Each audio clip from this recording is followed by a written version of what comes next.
We the people. We the people. We the people. We the people. We the people. We hold these truths to be self-evident, that all are created equal, endowed with certain unalienable rights, life, liberty, and the pursuit of happiness, in order to form a more perfect union and secure the blessings of liberty.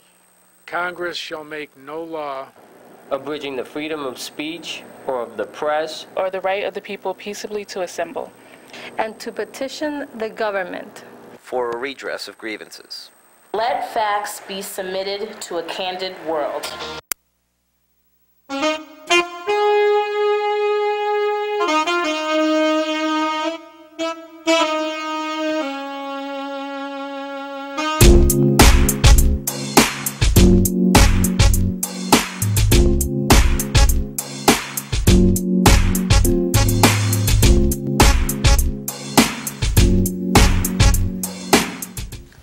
Good evening, folks, and welcome to the People's Platform.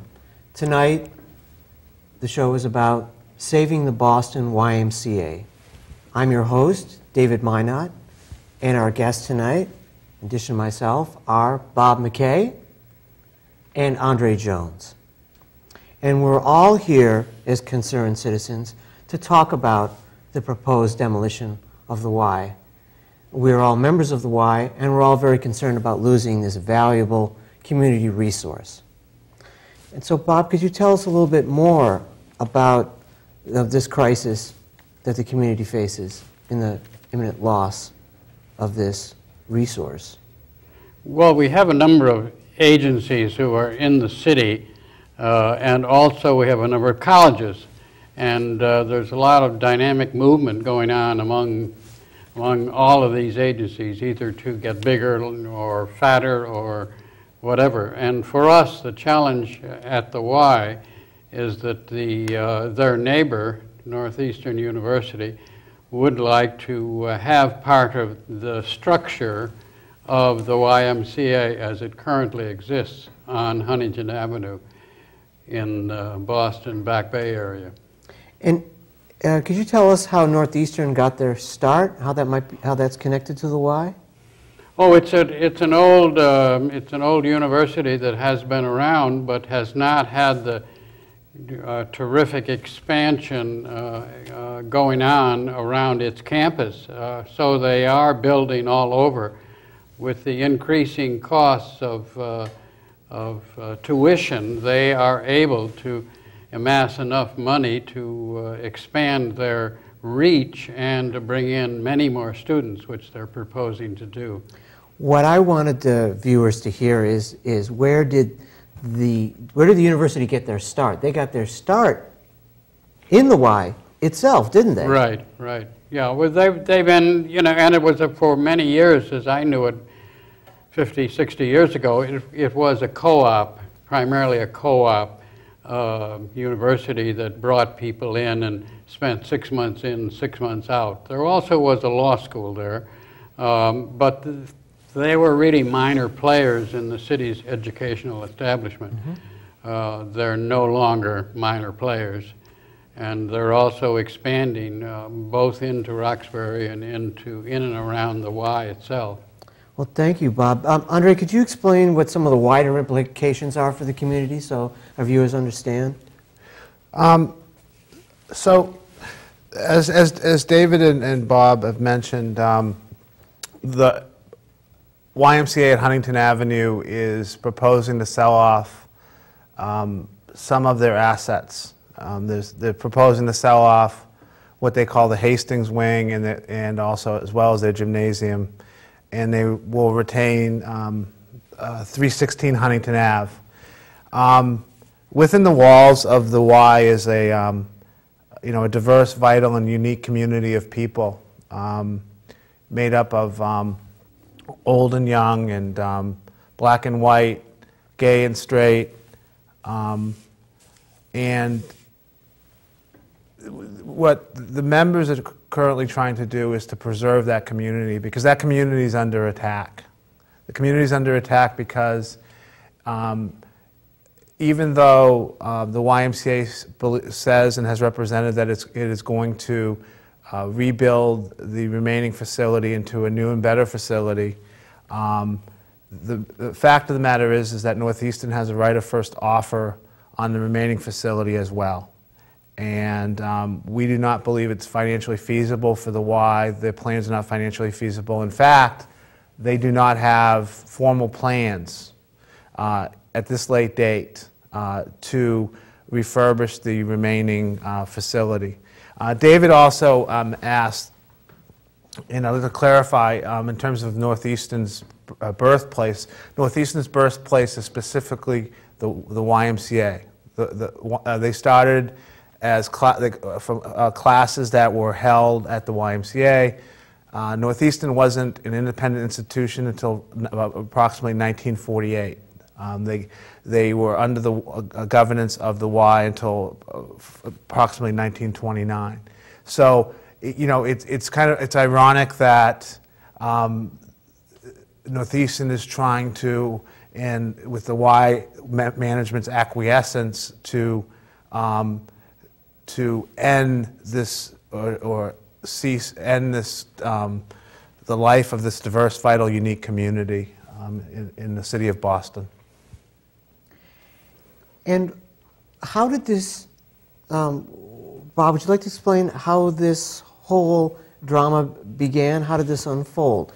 Why is this happening? Well, the Y was caught up in the drama of the expansion of the needs of the university to house more and more students. It's also, you can't deny, there's also a financial consideration.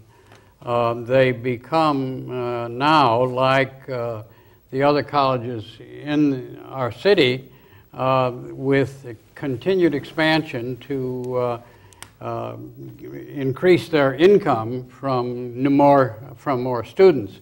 And again, you've got the counter pressure that's coming from the politicians and the neighborhoods and the downtown folks, the mayor, who is interested in getting the students out of the nearby rental housing near Northeastern, and of course it's the same issue around BC and Harvard and other places. The universities have money, they have certain facility to get political help to support their positions, and in this case it's the Y membership that is having to pay for this activity by the school, and the school has money in the bank, and they're certainly willing to expend it to, in this case, build a 17-story building pasted on to the back of what will be left of the Y. So it's a very ambitious plan that they have, and we as members are caught up in this drama that says you're going to have to be inconvenienced for a year or two or three until we build the rest of the facility, and it's very hard on current members. They don't want to hang around while the building, all the demolition goes on and the construction happens. And Andre, can you address what we've all heard, that the YMCA claims that it is a willing buyer and that Northeastern is a willing seller, rather, and Northeastern is a willing buyer, and that's their justification for going ahead with this. And they don't seem to be taking the interest of 1,000+ members who signed a petition saying they oppose this sale. Yeah, I mean that's a complicated question. I'll try to answer it. It is the case that Y management wants to sell what they say is portions of their assets to reinvest the proceeds from the sale in refurbishing the remainder of the Y. But the membership, which is very active and very diverse, not only in ways that I've already mentioned, but they're also diverse in terms of talents. We have lawyers and financial people and developers within the membership. And it's clear to the membership upon study and analysis that the YMCA's plan as a willing seller is flawed. We believe that if this project goes forward, that not only will those assets be transferred away from the Y, seriously impacting the community within the walls of the YMCA at Huntington Avenue, but that the Y will, in short term, cease to exist.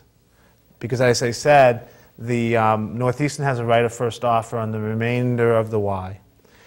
We believe the Y has every intention of allowing Northeastern to perform on that right of first offer, and eventually the Y on Huntington Ave will cease to exist. And the membership has not been part of the decision-making process. We have members, and I think Bob can speak to this, but we have members who've been members for over 50 years. Not only are they a vital participants within the YMCA community, but they're participants in the greater community of Boston, of Greater Boston. And those people do not have a voice. And the other people who don't have a voice are the kids who use that facility as a safe haven, safe haven to participate in recreational activities and growth activities. Mentoring is provided by the older members to the youth. On any Saturday, those basketball courts in that gymnasium are full of kids from the surrounding area. There's a lot at risk. And I'd also like to add that the way this has been done, it has serious implications for the greater Boston area. It is the fact that some of the politicians involved have said that the goal is to alleviate the burden of the neighboring communities like Mission Hill, so there's less students in housing within the neighborhoods, and so they will be living on campus theoretically in dormitories. But this project, this dormitory, and I wouldn't even characterize it as a dormitory, I characterize it as an apartment building, because Northeastern will not own this building. A private developer will develop the building, a private developer will own the building. Northeastern has a right to purchase the building, but no obligation to do so. And, today we're talking about the impact on this, diverse, vital, and unique community within the walls of the YMCA. But there's greater implications for the surrounding neighborhoods. I'd say that at the point at which you allow an institution like unbridled expansion into the neighborhoods, you create a situation is that you have, a neighborhood without neighbors, and you have institutions taking over a neighborhood, and you don't have the neighborhood doesn't have any input into those decisions. And in this case, even though, as David says, the Y presents itself as a willing seller, at least Y management does, the members of the neighborhoods, members of the community, as they are, have had no voice. And the kids in that gymnasium have no voice. And the members who've been members of the YMCA for over 50 years have no voice. And this is why it's of so much concern to us. As Andre had said, it's at risk of becoming a neighborhood without neighbors. And it's not as if Northeastern doesn't have other options as far as what to build on. They have other land, but they want to build on the footprint of the YMCA gymnasium. And could you mention a bit about that, Bob, about other options they have for building, where else they could build, and why they're not?